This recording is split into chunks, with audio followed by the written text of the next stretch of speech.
the very friendly guide who I've never met before, but he's working for Arathusa now. It's difficult for VM to show you him because we would have captured all of those other unsuspecting guests. Apologies for that. We don't get to bump into people very often on the road out here, so when you do, you tend to make a bit of a scene about it, long chats. He was just letting me know about what's going on and who's following up on the lion and whether I saw the buffalo back there, which I didn't.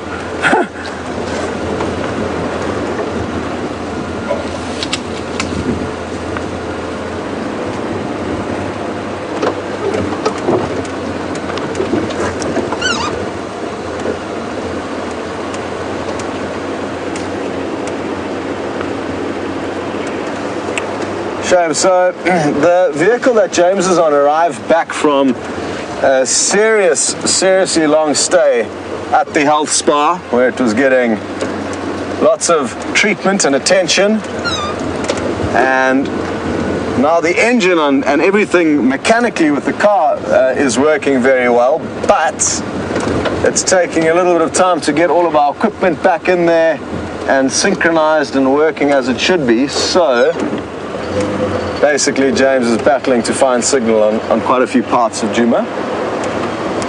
So that is why you have been stuck with me. It's not because it's Nikki's last drive and she's trying to give me as much airtime as possible.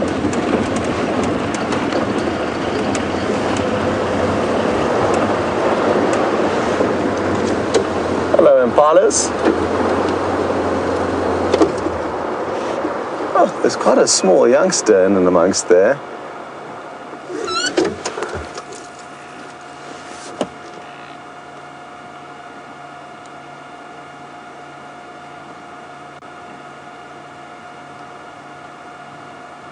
Hello to Mary in Michigan, who would like to know, well, firstly has stated that so many of the viewers have learnt from me and I guess from the other presenters over the last year or so. But what have I learned from the viewers? Well, sure, there's a long list of things that you guys have helped me with and corrected me with over the months and years. So I guess, you know, that and the ability to build on things and get to know one another and have individuals that, you know, love the birds and the other individuals that love the cats, even if they're fast asleep, which is something that for me is quite difficult to stay with. So I guess patience is one thing I may have learned. I haven't mastered the arts of patience, but some of you have helped me to keep more patience, staying with the sleepy predators, which is not one of my strengths.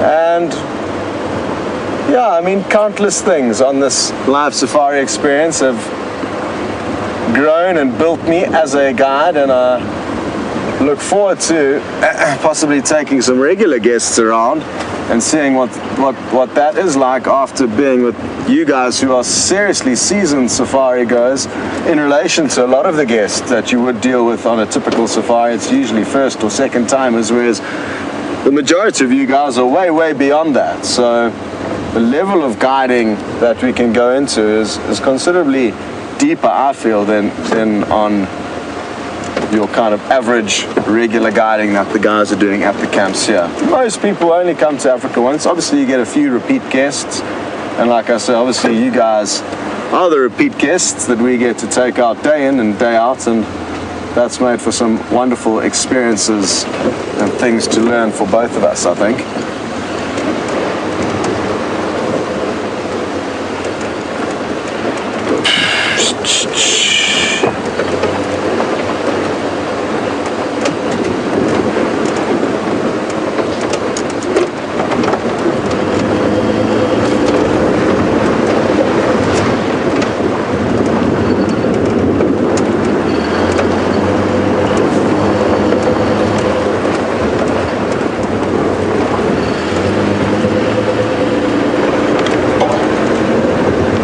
Keith, and apologies for the little bit of confusion there. some of you are now thinking that today is my last drive. It's not my last drive, it's simply Matty's last drive. He sadly isn't going to be able to join us tomorrow. So tomorrow night we will be doing my last drive and the fireside chats. So don't worry, the plans haven't changed. Just sadly for my good friend Matty, he is not going to be able to join us.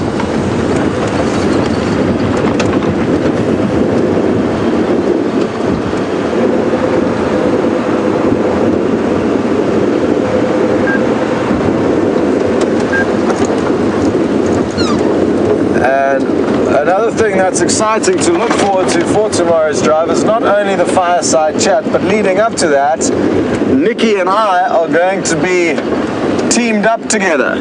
And I'm going to be in the driver's seat for, I guess, the majority of the drive, but we'll see how it goes. And Nikki is going to have a few moments up front with me behind the camera, so you guys can chat with her and ask her some questions. So start thinking about what it is that you want to know from Nicola Austin, because she is going to be sitting where I am. So that's going to be quite fun, but we are going to be chopping and changing, and we'll just see how the afternoon goes. But really looking forward to that.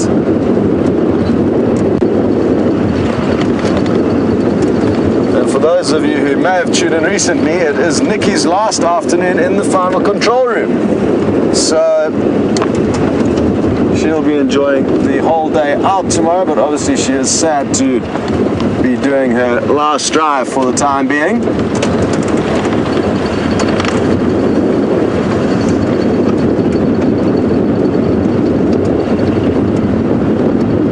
Well, I'm thinking about maybe popping into the Hyena den. I think it's a good stage of the evening to do that. I did pop in briefly this morning, but it wasn't hugely active. One adult limped off as we arrived, and then shortly after that a sub-adult moved away. But we did go quite late in the morning, so I'm hoping that this afternoon we will be a little bit more fortunate.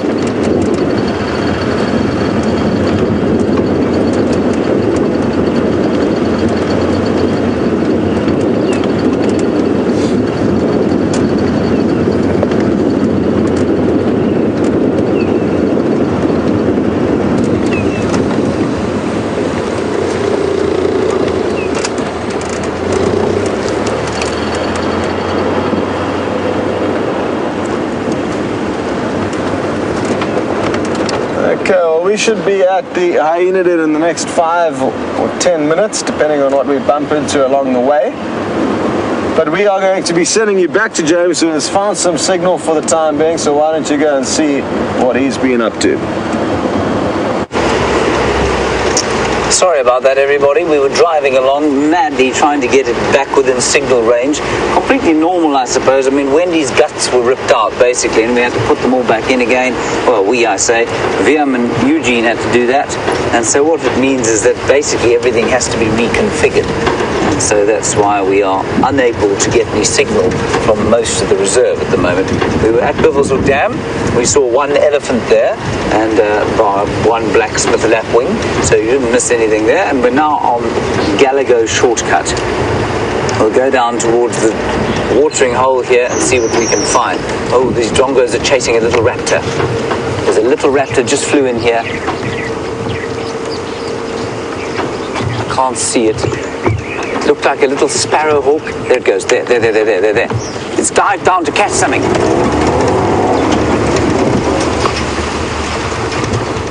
You see it go, Dave?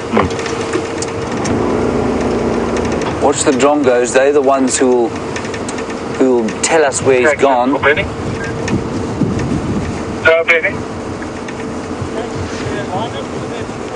Oh, looks like a little sparrowhawk, everyone. Nah, he's gone away. I'll show you a picture. But let me just get a little bit further, maybe in this next tree.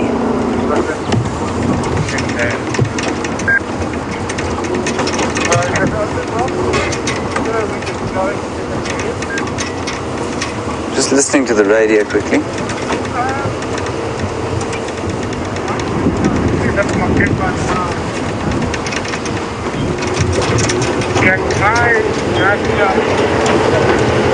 don't know. 1 second.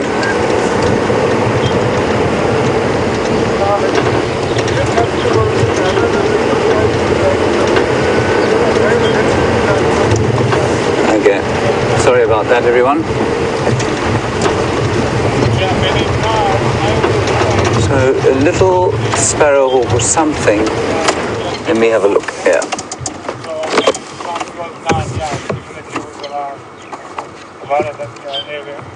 But she's right inside the drainage line, very close. Okay, the reason I'm listening to the radio with such intentness is for a very special reason, and I just want to make sure that I have heard correctly. Taxon has seen Karula's cub, which is marvelous. Very healthy, but in the drainage line there, so we're going to probably zone that area for the rest of the time till we can all meet tomorrow and decide what we're going to do. Now the cub, of course, is now, Brent saw it about 5 weeks ago, so let's put that at day 1, pretend it was the day she was born, so probably looking at 5 to 6 weeks old, so not long before we'll be able to have a look, but I would say we're probably going to leave it another week or so, maybe 2 weeks. Very exciting stuff, hey?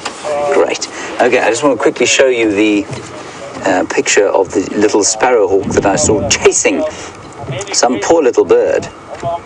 There's a very small raptor. Let me just find him for you. There, a little sparrowhawk. Oh, no, in fact, I don't think it was. I think it was the shikra, little banded goshawk. And the reason I say that is because there's no white mark there on the base. So flipped up and over the tree, looked like it was chasing a testicle or something, all scattered. All the drongos went ballistic and tried to kind of frighten it away, which I think they succeeded in doing. And that's what we had. I don't know if you saw it or not. David, did you see it? For a moment, yeah. For a moment. Well, that's better than nothing, I suppose. Very difficult to follow a bird, almost impossible with a camera. It's difficult enough with an eye. Right.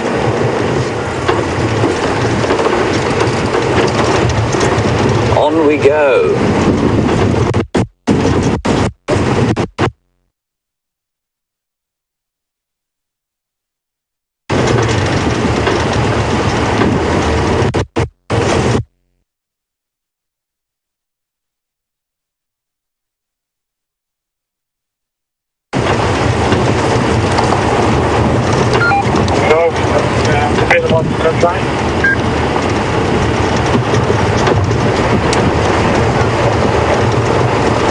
Sorry everybody, we keep losing you. I really don't know what else to say other than we're going to drive as close to the mast where we know the signal is good as we can. That will hopefully make things a little easier as we go. I'm glad you're all pleased about the cub. It should be great. Let's not hope too much up, but certainly at least we know that it is alive. So that's good. We don't know how many there are. We've only seen one. I suspect probably only one.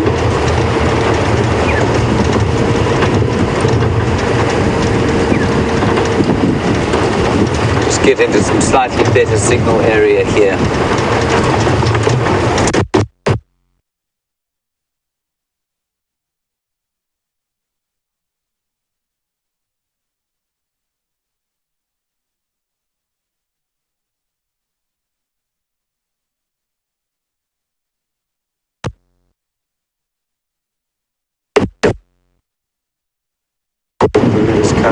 Assuming that it will be zoned, but it is now only 5.5 to 6 weeks old.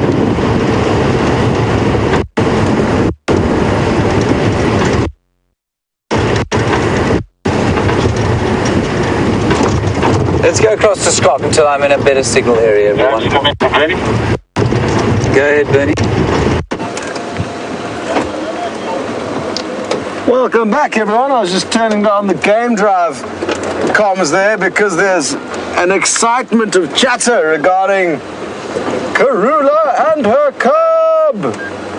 Isn't that awesome news?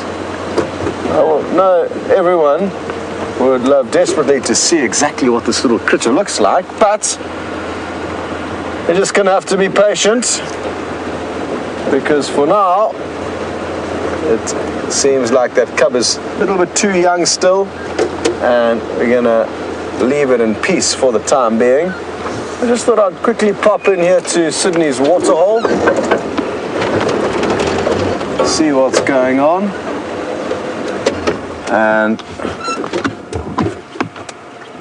doesn't appear to be a whole deal going on at first glance. There's some Egyptian geese waddling on down towards those waterbucks straight in front of you.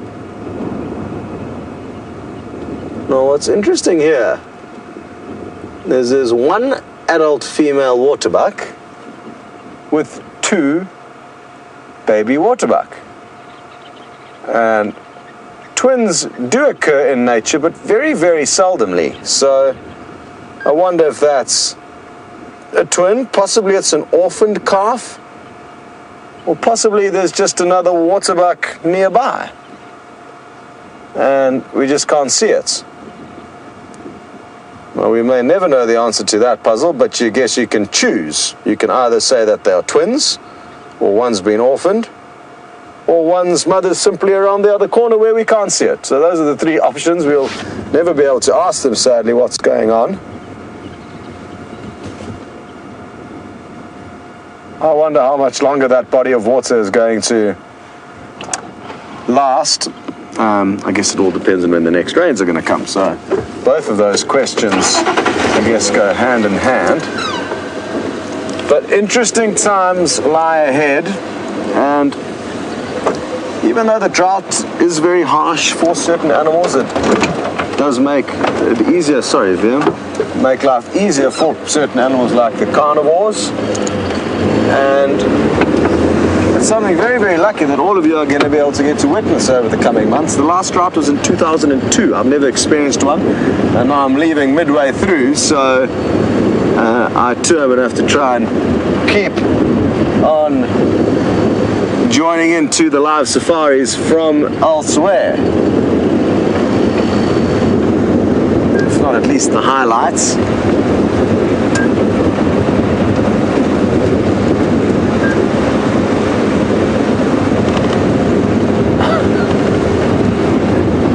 Yeah, Raisa, don't you worry. Nikki and I are both kicking ourselves for leaving as soon as Karula has a cub. To be in the Sabi Sands for as long as we have and not see leopard cubs must be some kind of a record. I think I'm the only person that's worked here this long and not seen a leopard cub in my time here. So don't worry, that is a little salt in the wounds. And Rice and Nikki does say a very big thank you for all the help that you gave her in becoming, just like you, a leopard identification expert, which you are certainly. And for those new viewers out there, you too can become an expert at distinguishing between who's who. And once you look at enough leopards closely enough, you can start to tell them apart, just like we can look at a human and say, well, that's Bob, and that's Sharon, and that's Susie. You can really start to pick up an eye for picking up distinguishing features. I'm nowhere near that, but you are, and I know Nikki is. So she does express her gratitude for your help in that department. Okay, we're nearly at the turn-off for Albury's Road, and then should be there in a couple of minutes. Let's hope it's active. We'll call you back to check once we get there, but for now, back to James in better signal. Now we'll hope that we have some more stable signal. We're on quarantine. We might find ourselves just doing laps of this area for the next little while. But let's see what we can find. Perhaps a mongoose troop. Very, very ill-disciplined today. I did manage to find one and get one decent shot of a mongoose looking at the camera lens like that before it disappeared off to have its feed for the day.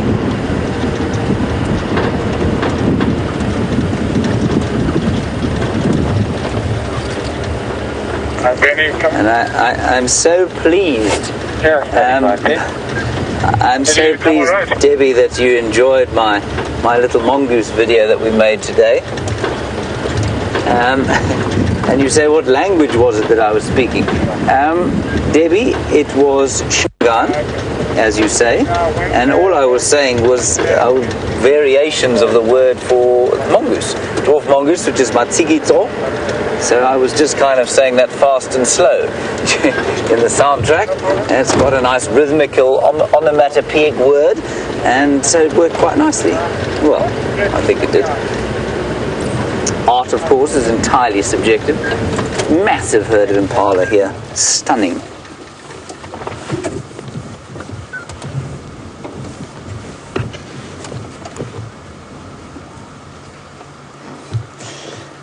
Hello, Rusty Pipe. Rusty Pipe, you and I are going to have some conflict, I can tell. You say, leopard cub check, crocodile check, lone wild dog, referring to a sighting I had the other day, and you notice I didn't say suspected sighting there, I said actual sighting of a lone wild dog on Buffelshoek cut line at about 200 meters. I then descended below the lip of the ridge, came up the other side, and the wild dog had been replaced by 2 hyenas. Now I know, Rusty Pipe, that many of you out there will be thinking that fellow there was busking there. He thought he saw a wild dog. Actually, it was a hyena. And Rusty Pipe, I tell you, to this day, to my dying day, I shall be convinced that there was a wild dog there that was chased away by those 2 hyena that were looking, funnily enough, precisely in the same way I was, looking up and down, seeing if they could find the wild dog. Rusty Pipe. Rusty Thomas is what I shall call you. Beautiful herd of impala, and interestingly there, and I've said this before, but it is interesting that the silver clusterleaf trees amongst which they are grazing are kind of taking over this clearing now. Now that is a pretty normal situation, because in a time of drought, remember those trees have got very deep roots and they can go down and get a bit more moisture, and the grass, of course, which would compete with trees of that height, cannot get any water because they have roots in the top of the soil surface, and therefore in a drought situation like this you will sometimes find that there is a thickening of the bush, simply because the trees and their saplings have an easier time getting to the water than do the grass seeds, which will just lie dormant until the next good rains.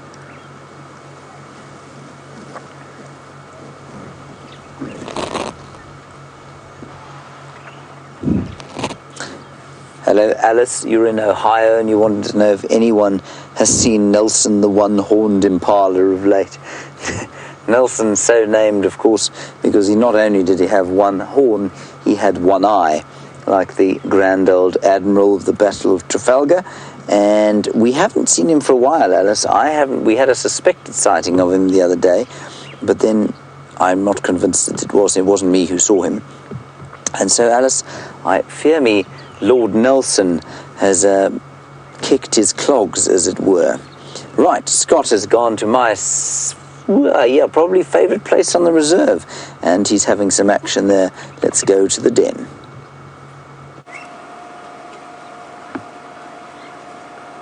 Well, we are in luck, and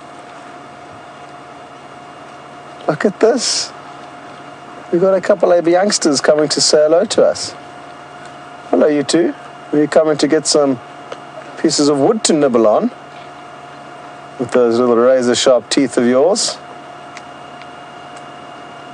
Yeah, it looks like it.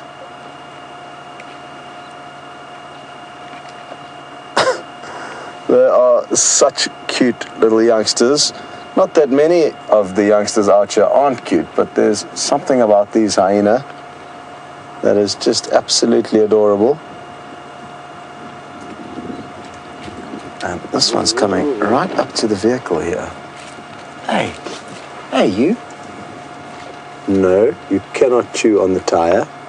No, you can't. That one's just walked straight under the vehicle, but we're going to leave it be. Looks like Pretty's coming to say hello as well. One of the mothers. appears like 2 out of the 3 mothers are here. I think that's Pretty and Corky. Is the other one over there.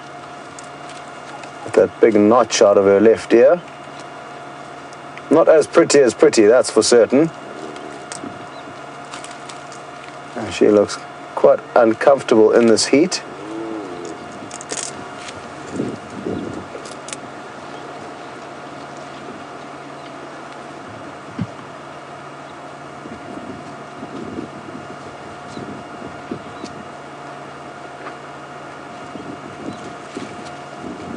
Beautiful afternoon sunlight on her.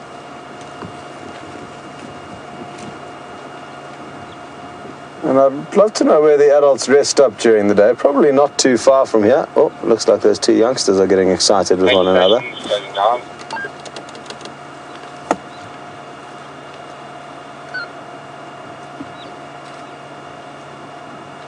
And they appear to be doing some anal pasting on that little blade of grass there. They're each taking turns in doing it.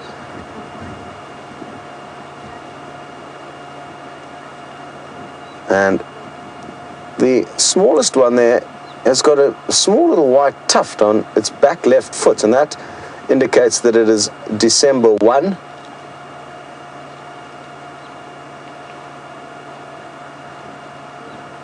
Oh no, my bad. The bigger one is December 1. I don't know who's who here. The younger one's obviously January.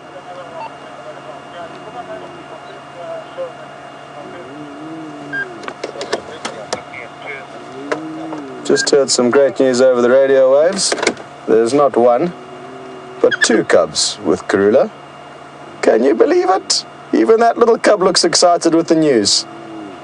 Yes, Karula's got 2 cubs. Can you believe it? Good news for you in your future, because you'll probably be able to steal some food from them, won't you, when you grow up? Uh-huh.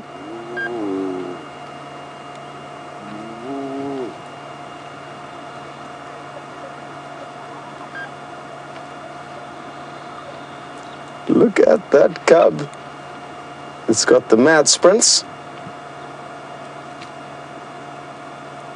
I don't think it's just finished yet. I think it's just warming up. Let's keep an eye on this one. This one's got a point to prove. Let's keep an eye on it. What are you going to do next?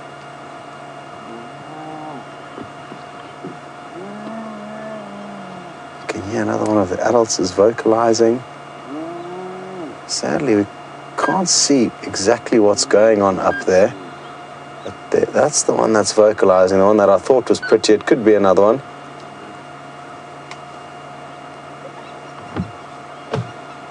Oh, hang on.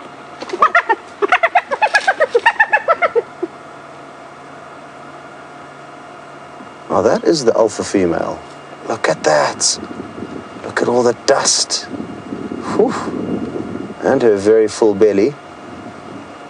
So, who knows what's going on here? Maybe they're still working out what's what, whose room's who in the new hyena den.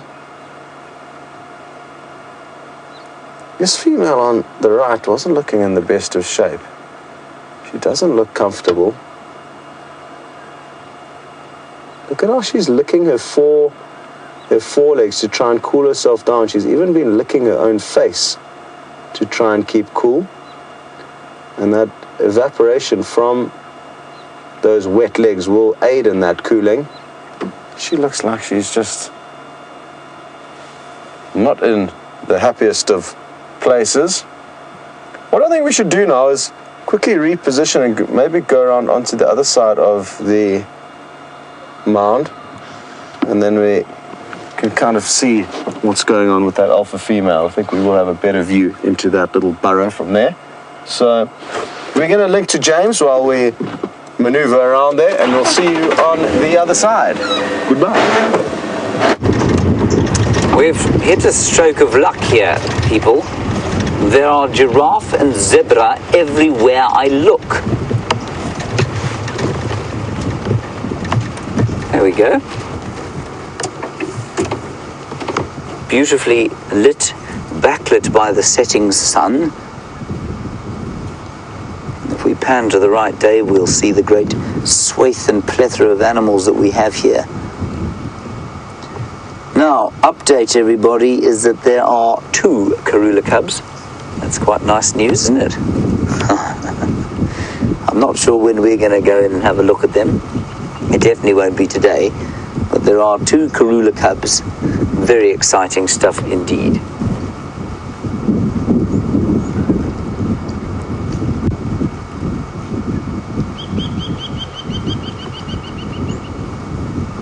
Bottoms of zebras, of course. They, of course, are very good at doing that thing that I can't speak of. They do that quite a lot. I'm just going to sneak forward. We've got some really nice giraffe action going on in front of us. Look at the golden light catching the zebras. Marvellous.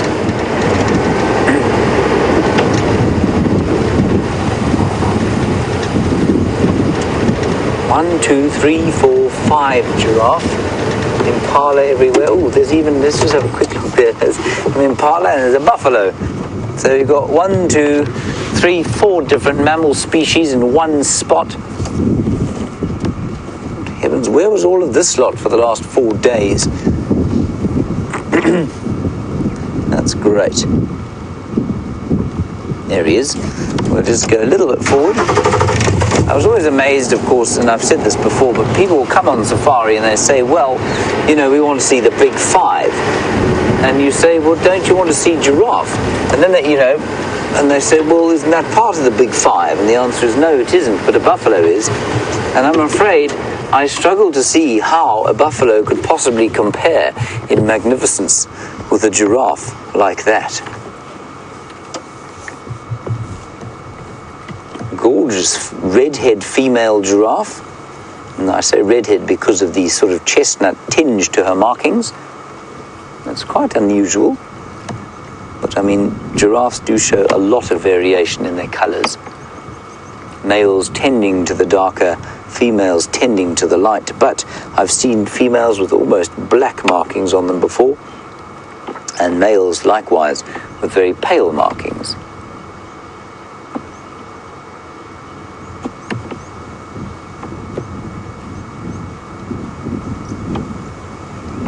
Hear the wind blowing gently across the plains. Oh, it's a wonderful atmosphere this evening. Oxpecker just landed for some ticks for dinner before it heads up to its tree hole to snooze in. And just sneak a little bit further forward and see if we can't get the rest of them. There's a darkish male, Dave. Let's maybe just get a look at him there. There we go.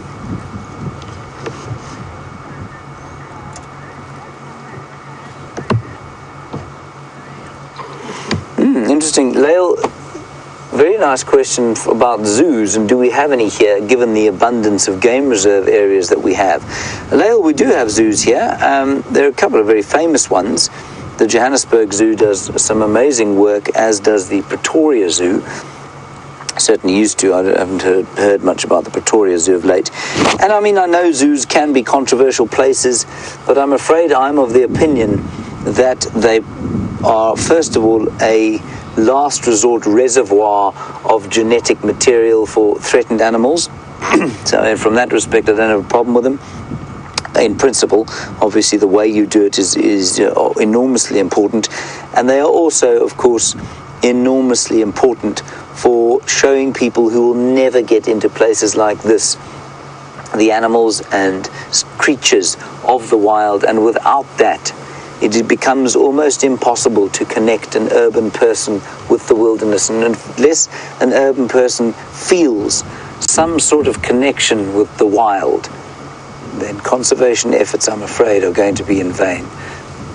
So while it might be difficult sometimes to see some animals in zoos, I'm afraid I think they play an extremely important role.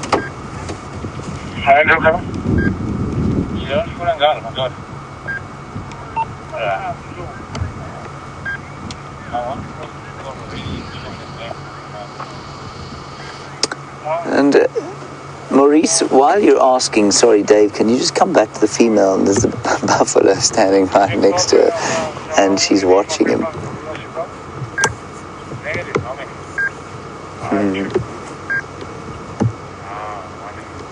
Isn't that cool? Probably that tomorrow what you. Yeah, I think we're gonna do one. Isn't that so cool? I've lost my train of thought completely. We had a question about claw marks on the bottom, and that was from Maurice. And you want to know about where these claw marks come. Dave, quickly, sorry, just across here to the mail. He's coming across now. Maurice, you want to know if any of them have lion claw marks on them? They don't, actually. It's quite interesting. Giraffe tend to be killed by specialists. So you do get specialist prides that will kill giraffe. But in this area, I mean, the Nkuhumas, who provide the bulk of our lion viewing, are pretty avid buffalo hunters. Well, they were while they had a male with them. I think they'll probably be doing a lot more kudu and waterbuck and that sort of thing hunting. But they did kill a buffalo not too long ago, and they killed a zebra. But I think a big giraffe would be a little bit too much for them at the moment. They don't seem to specialize in it, although I know they have killed giraffe before.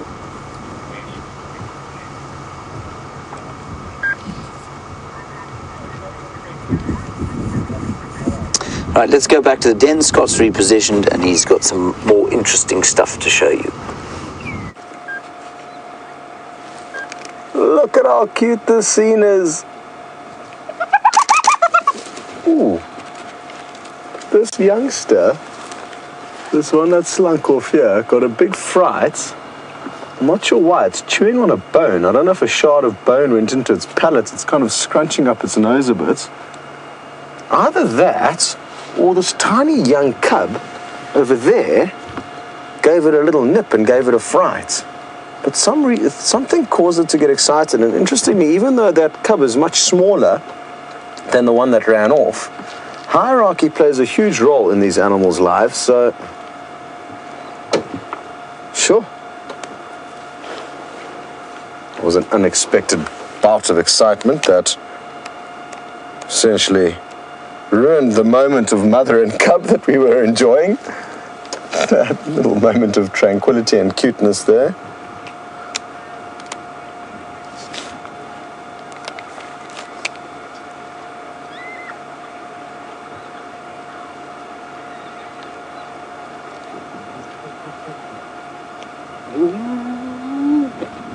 Oh.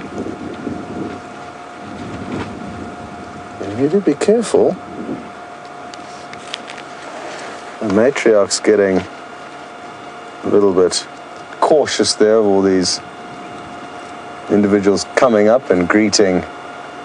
Look at this. All the youngsters coming to say hello.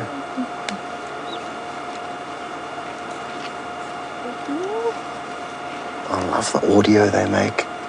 Such interesting noises coming from them.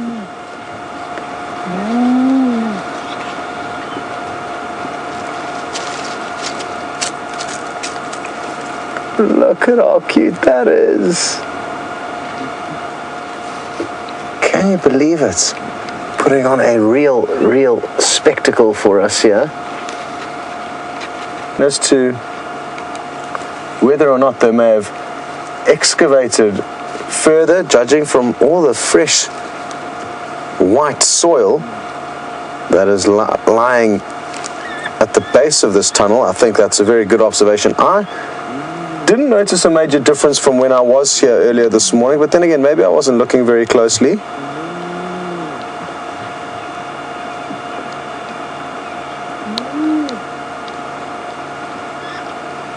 Look at them all piling up here.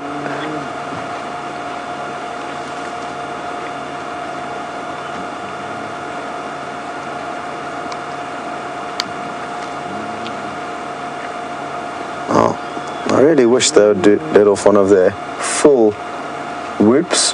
Oh, it looks like the alpha is going to have to discipline this one if it gets any more cheeky. I think she's going to go ahead and do it anyway.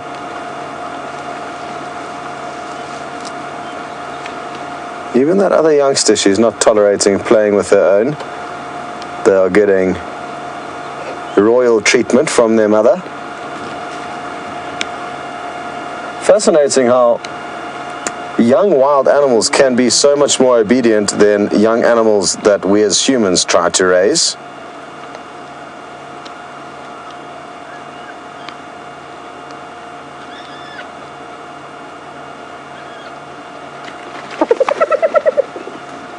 She had had enough.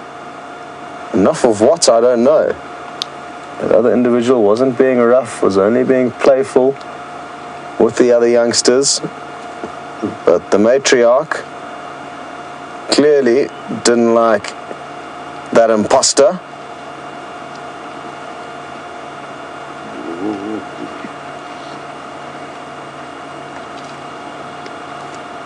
Was this the same one that's just been chased off, that's immediately come back? I don't know, possibly.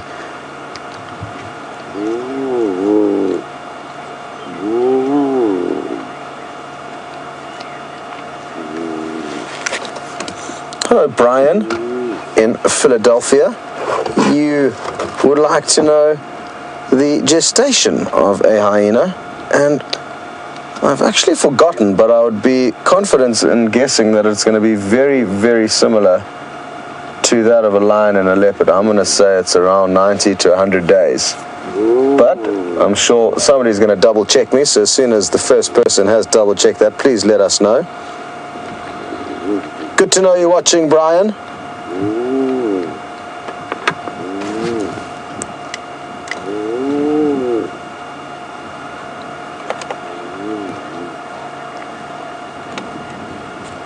Okay, so 110 days, it's already been confirmed. So there we go. And the big cats are also in that general ballpark.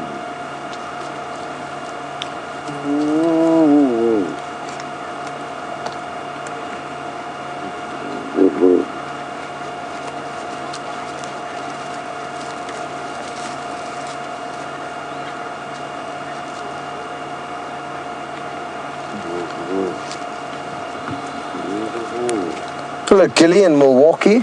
You'd like to know what causes the hyenas to lose their hair as they become older? Increased amounts of hormones, possibly. I'm not too certain. Maybe it's just wear and tear and a rugged lifestyle that causes their hairs to become fewer and fewer as they get older.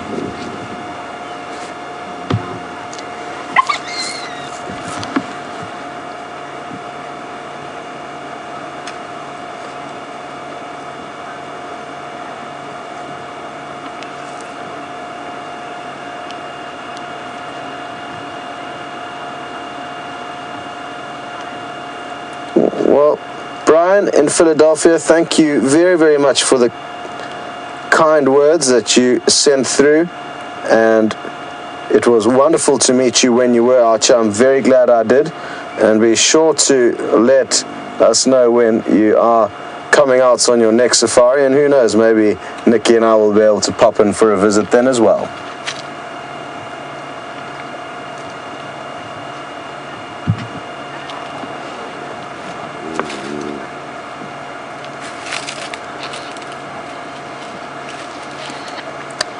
Hi, Alice in Ohio, and you are wondering whether or not these young hyena will ever nibble on insects that they find whilst chewing on branches in and around the den. I guess possibly. I've never seen one do it, so I cannot confirm that it does happen, but it certainly is a possibility. I think the inquisitive nature, when they're running about, if a grasshopper gets their attention, I think it could well get consumed.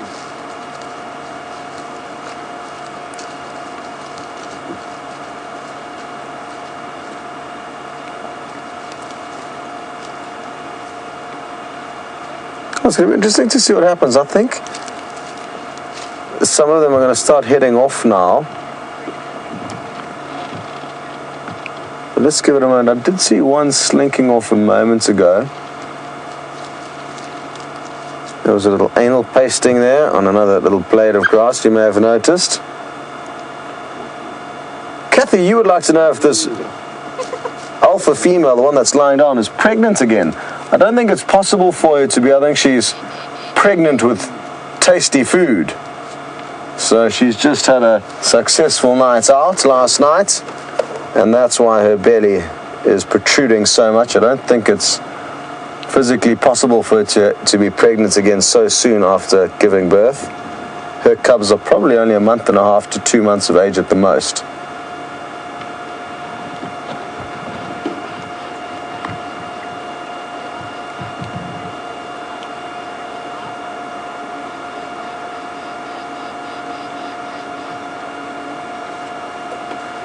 Raisa, you're right. It is fascinating how young hyena will become so involved in anal pasting. Even their sexual organs seem to work extremely well from the get-go. So, fascinating, you're right. And they are getting involved in very adult-like procedures from an extremely young age, whereas I certainly haven't noticed the same with the cats, with lion or leopard, which again is a plus for the hyena. The youngsters are very well trained, as we've seen. Good. James is still with the giraffe. We're going to send you across there for a quick update on how that sighting's coming along. We haven't moved, everyone. Well, we've come a few feet forward, and we're just having a look at these giraffe. A big bull there, dark in colour, and then his red-haired consort just behind him, eating from the boughs, interestingly enough, of what is called Dicrostachys cinerea, or the sickle bush, and it is not known anywhere for, with great affection, simply because it is an encroacher species if left unattended by, for example, elephants and giraffes. So in the community grazing lands outside here, where there's been sort of fairly large-scale overgrazing over the many years, that species of plant is everywhere, and it grows over grassland and overtakes all of the grasses. But the giraffe and elephants enjoy it, and so where they live, it stays under control. Just a most perfect evening. Lovely breeze blowing through. You've had some incredible times with those hyenas, no doubt. They are the most special animals, aren't they?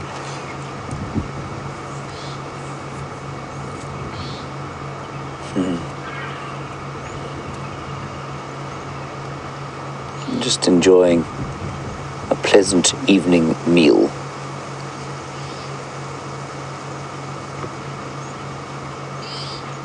Big, long grey tongue.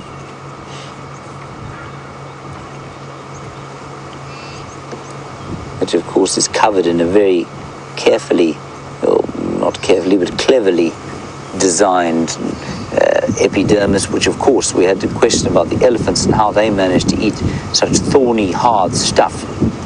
And we now have a giraffe doing the same thing. And also, apparently, if you feel a giraffe's tongue, it's actually quite soft. But I think what you'll find is that the top of the tongue is replaced quite often. That dermal layer is probably replaced again and again, because there's no ways that it could eat the kind of food that it does with a very soft tongue and not do itself a serious injury. I just love always the eastern sky at night. I know the sunset is the most popular thing to look at, but you see how the inkiness of the night is creeping up out of the east, and I've always loved that. I remember noticing it once on a train trip down to Cape Town and seeing the ink of the sky coming up and always being fascinated by it.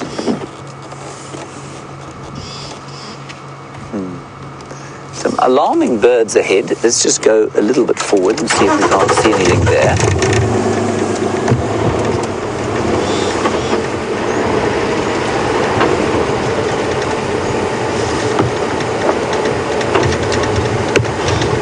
Sounds like those magpie shrikes going whack, whack, whack, whack, whack.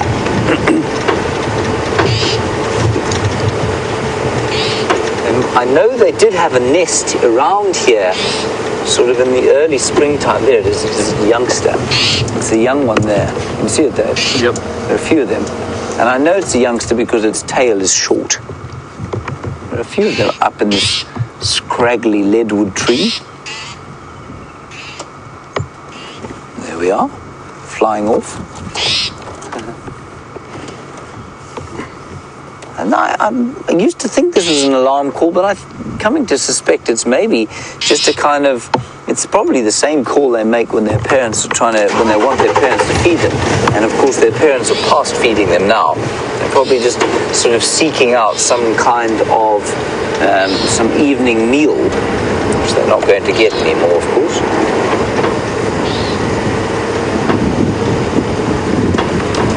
Hello, Blake Gardella on YouTube. Thank you very much for the compliment. You say that this looks pre-recorded. Well, I mean, I'm so pleased that our live production is of such an amazing quality that you feel it is pre-recorded. Blake, you have been classified with the Thomases. We are live. We are absolutely live. And I know, like I say, that it might seem, given the great swathe of amazing animals that we're seeing, the amazing vistas of the African wilderness, that this couldn't possibly be live. But Blake, how on earth would I be speaking with you now if, but for some magical trickery, we weren't live? Live we are, everyone. Straight out of the northeastern corner of South Africa, the great Kruger National Park, an iconic national park in the world.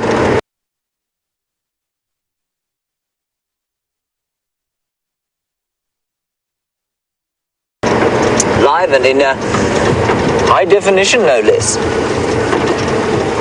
There is a zebra. Blake, I didn't know that zebra was there. I've just spotted it. I promise. Now, of course, Scott had an inkling, of course, that there was a hyena at the den, because we know that they lived there for most of the time. And so let's get back to him with the den. Blake, watch out for those live hyenas.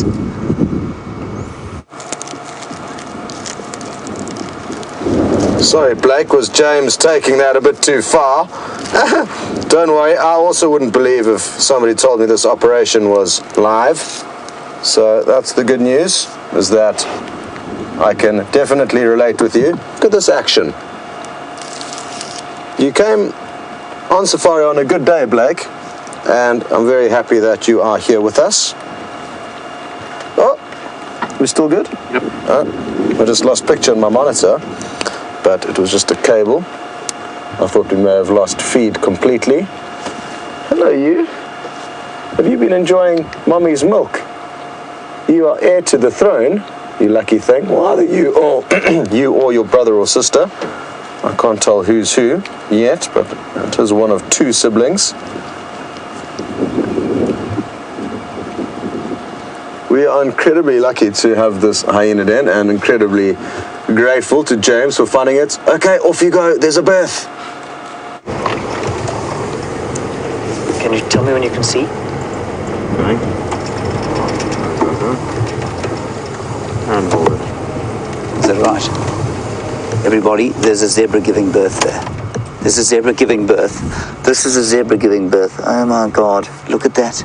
There's it comes, it's coming out. Look at that little zebra about to be born. There's the head.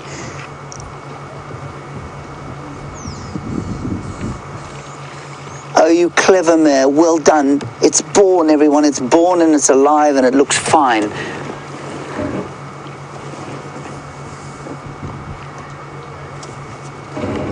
I'm going to try and reverse just a little bit, but unfortunately there's a bush behind me. I just don't want to disturb them too much.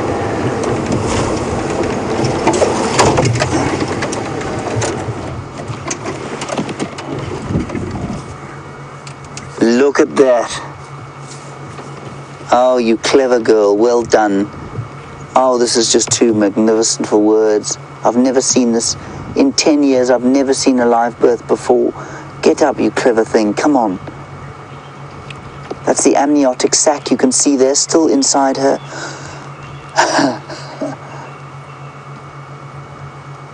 I drove straight past the zebra, and Dave said to me, well, hang on, what's that? And this little thing was sticking out of her.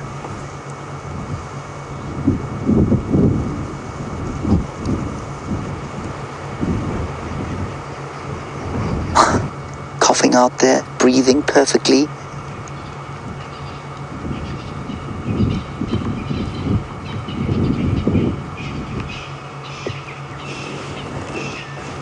This is just epic, everybody. This is just epic.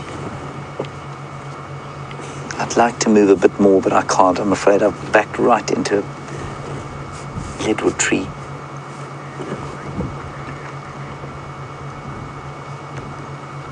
Let's just watch carefully. Let's watch. Mother is cleaning the little one a little bit.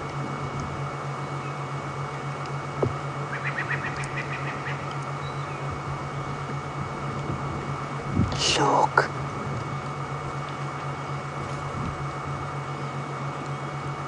He's going to try and stand up.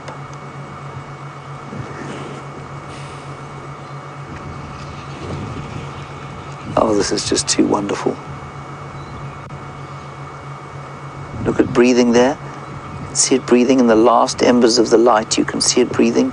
Come on, get all the way out there. Come on. That's it. That's it.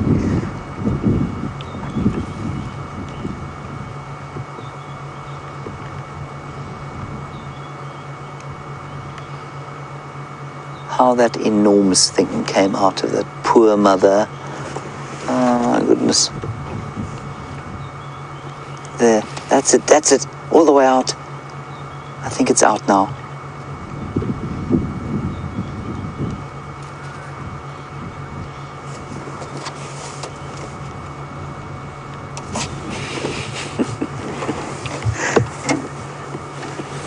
And the reason I don't want to move is because I think she will then try and get up. As we went past, she did kind of stand and then lay down again.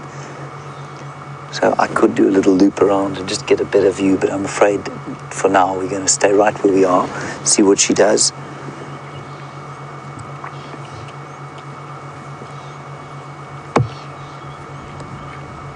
Now she will be sore, of course, obviously, giving birth to something that size, but remember, for these animals, this is the first time I've ever had an opportunity to even talk about this. It's not like birth for a human being, it's much easier than that. And so she will be able to get up fairly soon. That youngster, of course, is going to stand up now.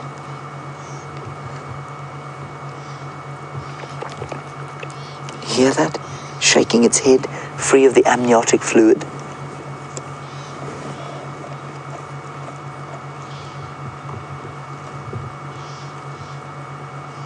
Okay.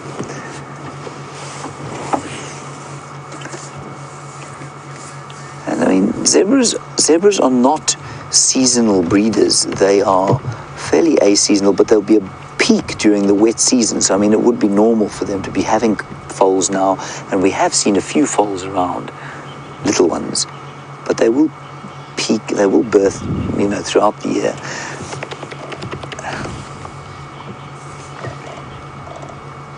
This is fantastic. I'm going to try and move, everyone. I'm going to roll forward, and then I'm going to just do a little loop around quickly.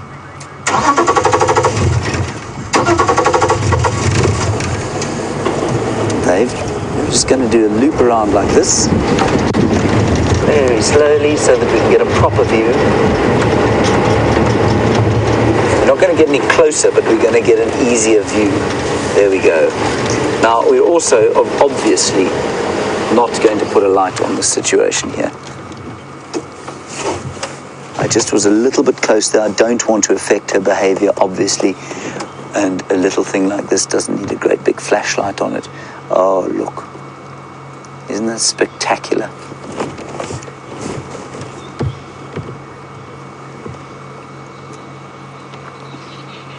And it will struggle to get that amniotic sac off. She looks like she might be about to stand up. She's nudging it to try and make it stand.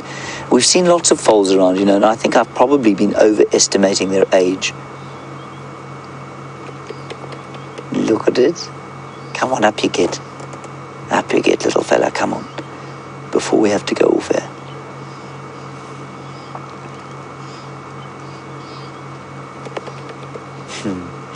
Look at the coordination already. Just born. I mean, it's not 10 minutes old, and yet it can shake its head like that. It can move its neck around. But you can see the neurons just firing there. You can see it's, it's kind of shaking around a bit. Oh, this is wonderful. Dave, how are you feeling? Incredible. Jeez.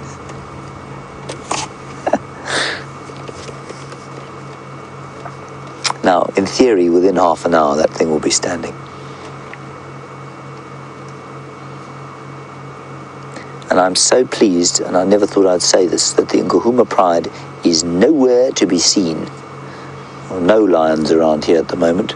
They're on Simbambili, and I hope they stay there.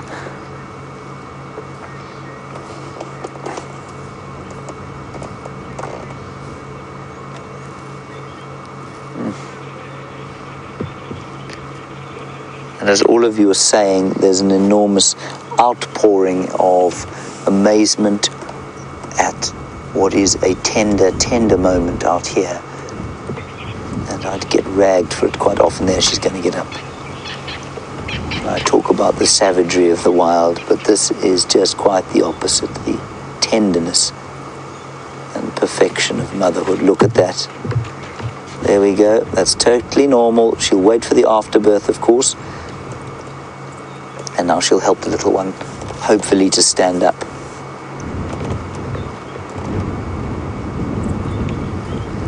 Now, Charlie, you want to know if the afterbirth or placenta, look, it's good, come on, stand up. If the afterbirth is going to be eaten by the mother, I know, oh, here we go. Charlie, I think she will probably eat the sac. I'm not sure if she'll eat the entire afterbirth. She may well. Oh, you clever man. Look, he's trying to stand up. I must try and keep my voice down, of course. I don't want to give them a fright. We're not far. We're probably about 30 meters, 100 feet. Look, he's trying. Look. And Gracie, you're age 8 but wise, well beyond your years. You say nature took away a zebra from us the other day and gave us another one today.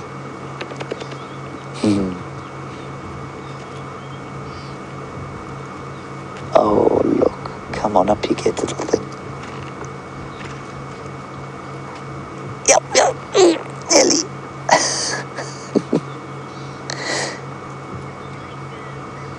Look. That's it. Mum cleaning him off. And I think that apart from has an important function in making sure that the zebra doesn't smell bad, so that it starts to smell clean almost immediately, because obviously that kind of amniotic fluid will have a distinctive smell that might attract a predator. So she will make sure to get rid of that smell. And she looks like she might be even having a go at the amniotic fluid now, just trying to remove it from herself. You can see the bag is still inside her there. And that will be attached to the placenta, which I don't think in a zebra it's reabsorbed. I'm pretty sure that it will come out. There you go. Oh, it's so hard.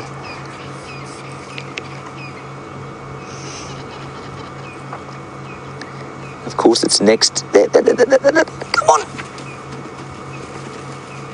Don't trip on your baby. Completely unlike an elephant, of course, which never is anywhere close to tripping on a youngster. Dave, I'm going to try and sneak a little bit forward. Everybody, it's almost dark out here. We're pushing the camera to its limit. Are we at full gain there, Dave? Yeah. So I'm afraid this is as bright as it's going to get. Yeah. It's the best view we're going to get of the little one, I'm afraid. Oh, this is too awesome.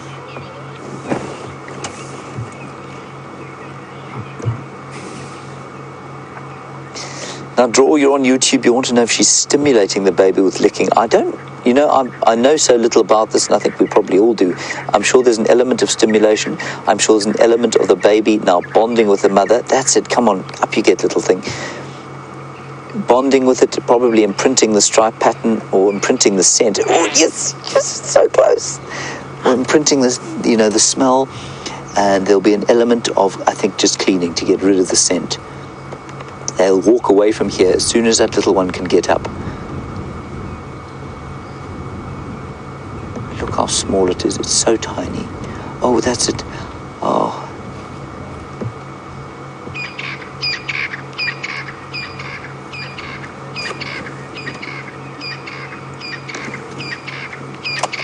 Look, Lisa, roll on me. You want to know if there any truth to the rumor that animals do eat the afterbirth so as not to attract predators? I think absolutely.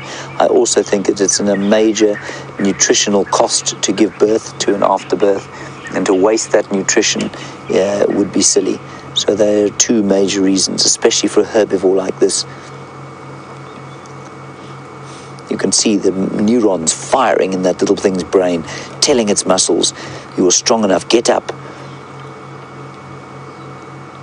But you can see she's not trying to help it get up. But it's getting stronger. Every single time it tries, a new neural net pathway is created and it gets closer to getting up. Come on, please get up before we have to leave you.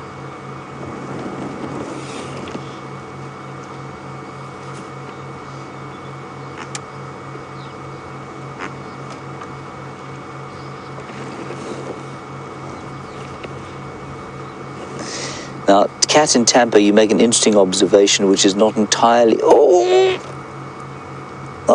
accurate. You say that the rest of the zebras moved away, and interesting that they're coming back now that she's given birth. Cat, they were all around this one lying down when we drove up here. Look where the road is. You can see where the road is. We were so close to her, and they moved off. Oh, look, it's so close. And now they are moving back. You're absolutely right. Not sure how protective they would be. I know zebras are not particularly protective, really. We did have that horrible incident. Oh, look at that. Come on, little thing, up you get. Oh.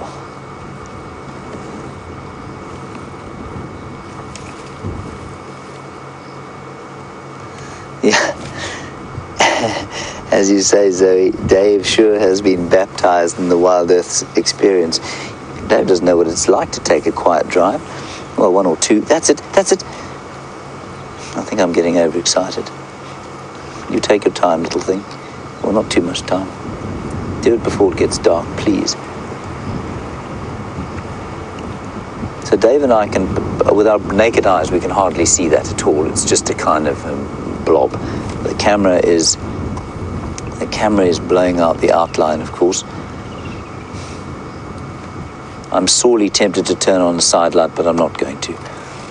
I'm pretty sure it wouldn't have any effect, but I'm still not going to do it, just in case. It's so close. Oh! Come on!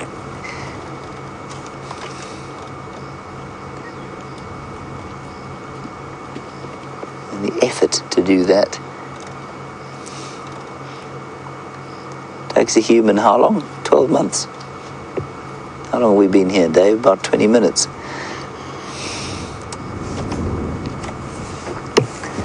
Thank you, Annie. You say I make an excellent midwife.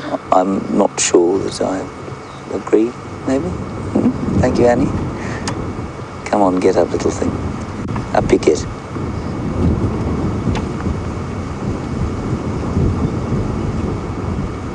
Oh, no, too tired. This is totally normal. There's nothing wrong with that baby. In case anybody's a young viewer, perhaps, in case you're worried that there's something wrong with the youngster, there's nothing wrong with it. It's totally normal, and it will get up. It's only been born now for about 20 minutes. They're normally up sort of about half an hour. You can see how close. Each time it gets a little bit closer to standing up. I'm just not sure we're going to be able to see it, unfortunately.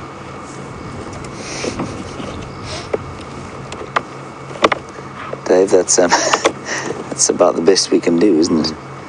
Well, we've got 15 minutes to sit here, everybody. We might be able to keep you posted as it happens, but I don't know. I can't even see anything anymore there.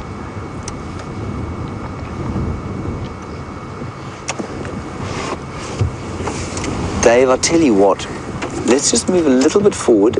There may be a little bit of light at a slightly different angle coming from the last embers of the day. It was nearly got up there. It's so nearly got up. There, Dave, I don't know if there's any more light in there at all. I can't see anything for the glare of this thing in my face. It's a bit better then. Is that a bit better?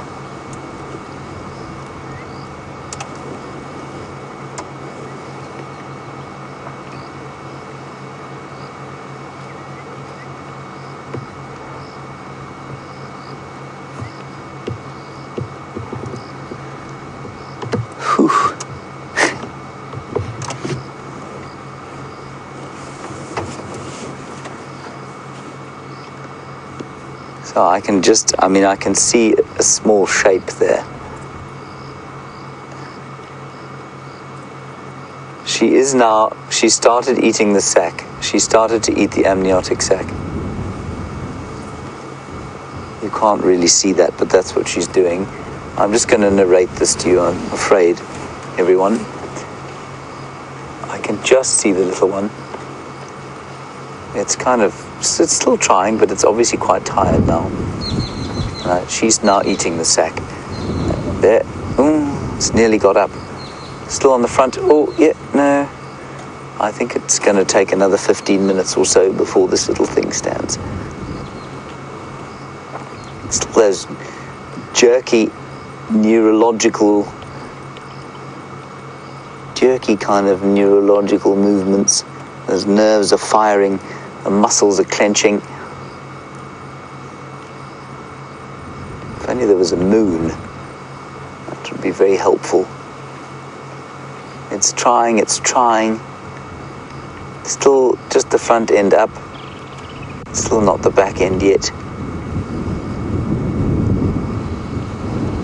Just amazing. Oh, nearly. No, not quite.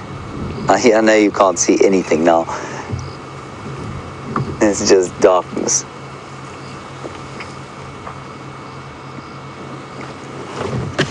All right, let's go back to Scott. If this little thing stands up, we'll pull you straight back across.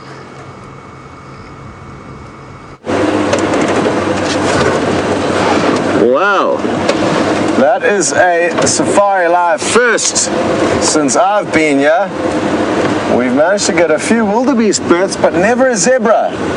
So, awesome stuff, and let's hope that it manages to stand up soon. I'm sure it will. And you guys are all very lucky to have witnessed that. In all my time, the only animal I've seen giving birth was a wildebeest on one occasion. So, it's not something that happens very often, as I'm sure James has reiterated already. We are on the search for something that may be less appealing to some of you. A scorpion. For my friend Matty, that was what he requested. He didn't mind where we went as long as I tried to find a snake or a scorpion or something interesting like that. And there is a big scorpion that lives in a tree around the corner here. So I'm hoping it's going to be around and not too scared of us when we arrive. And I'm going to get out my UV torch or black light in order to show you how it illuminates. Which is hard to believe. It's a pitch black scorpion that under UV torch will glow bright green like a glow-in-the-dark toy.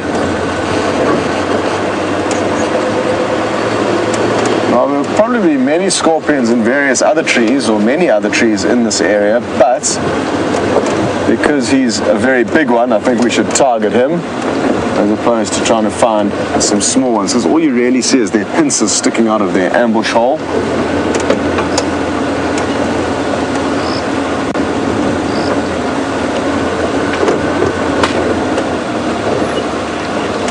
Okay, there's some good news across on James's vehicle, so head along and we'll try and see if the scorpion's here. It's up, everyone, it's up. You can't see it there, but I can just see it standing up now. It can't move. It's just kind of flopping about on its legs. I'm sorry we can't light it, everyone. I just have to reiterate why. The there's a lot of debate over whether lights will attract predators or not, attract hyenas especially. This thing, of course, is totally immobile. That's why they give birth under cover of darkness. And so for us to stick a light on it would be possibly the most insensitive thing we could possibly do out here. They give birth under cover of darkness specifically because they want to be able to hide the baby, be private. It can't move at the moment. It's standing, but it's teetering, wobbling but just exactly like you've seen videos of a foal. I mean, great shot there, Dave. Dave has maxed the camera out. It is absolutely nothing we can do.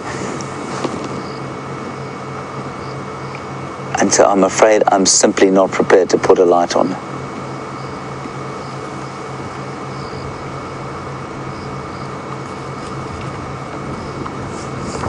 And rusty pipe. You're getting vehement agreement from Nikki Austin in the final control, whose final drive this is in the director's chair. You say it's so wonderful that it's happening for her. She's agreeing, I'm agreeing, I'm sure everybody is agreeing that she's getting precisely what she deserves. And once in a lifetime sighting here. Unbelievable. So it is. Dave, can you even see it with your naked eye? It is still standing. It's standing behind Mum. Can't move. Mum's now kind of heading out a little bit towards the grazing area. The baby's standing there, almost doing the splits. It looks like a giraffe trying to have a drink, from what I can see. I mean, I can barely see it myself. It's certainly not walking yet.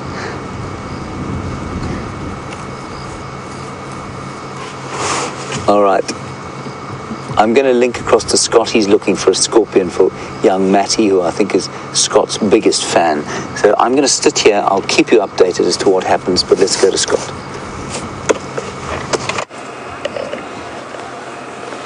Okay, so the good news is that our big friendly scorpion is home.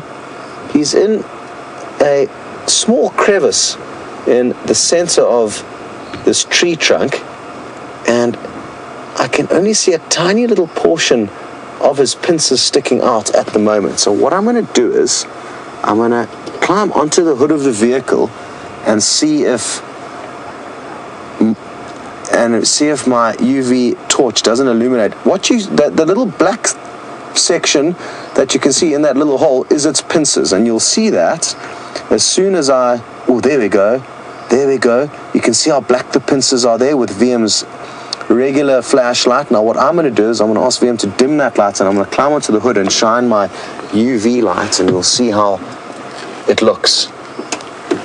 And inside. Oh no. Try to dim all the lights. It's risky.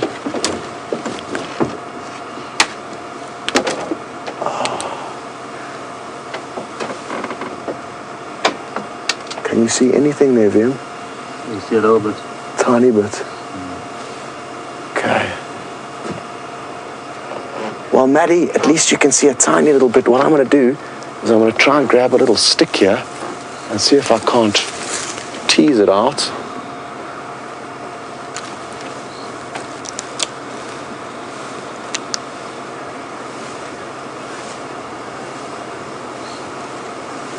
I think that backfired.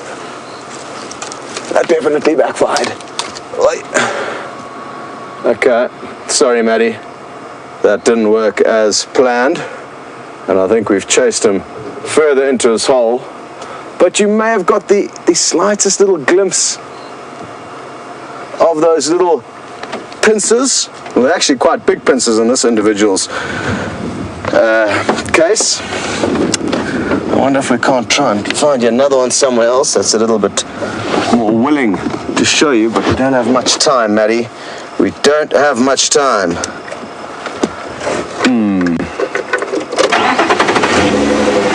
Let's see what we can do, though. Maybe we'll get lucky.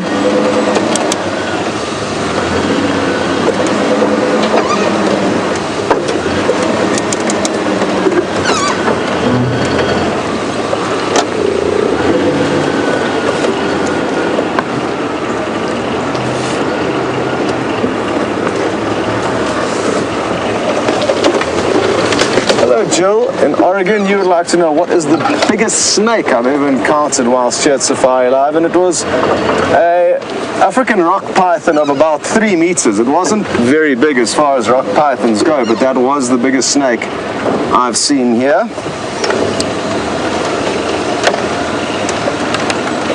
Come on, one more scorpion or a snake.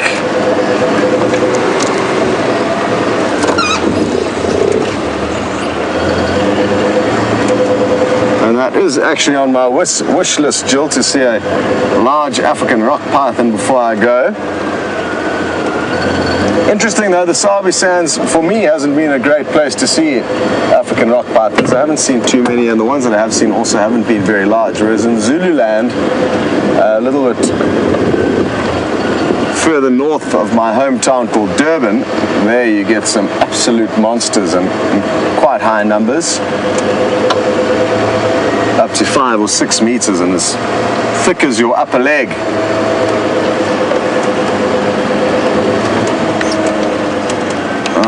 My comms causing trouble, can't share anything. There we go, let's see to fix it.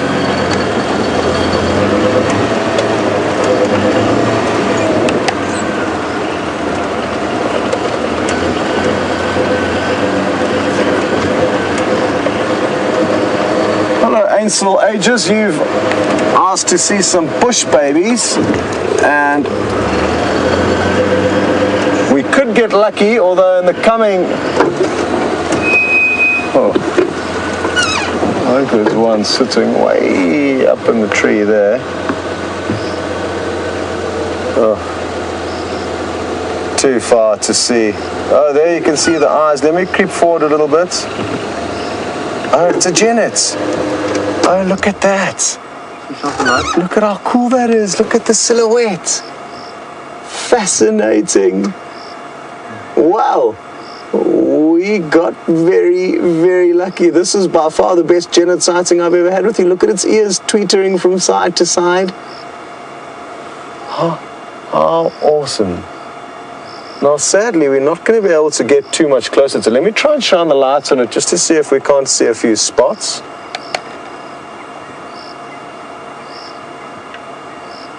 Oh, it's just a bit too far, and I don't want to go any closer for the fear of chasing it. They've got spots on them, but they're looking like stripes from here. That's just because of the distance. Their spots kind of go in lines along their body. This is the large spotted genet, which is smaller than the small spotted genet. The large and the small refers to the actual spots, not to the actual genets. And how fascinating is this? Look at its ears working in overdrive. Oh, I thought it was yawning, but I think it was just looking up.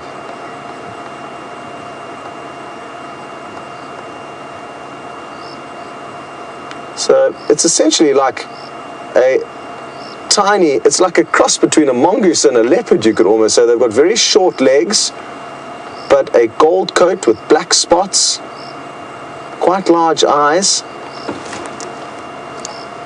Absolutely awesome.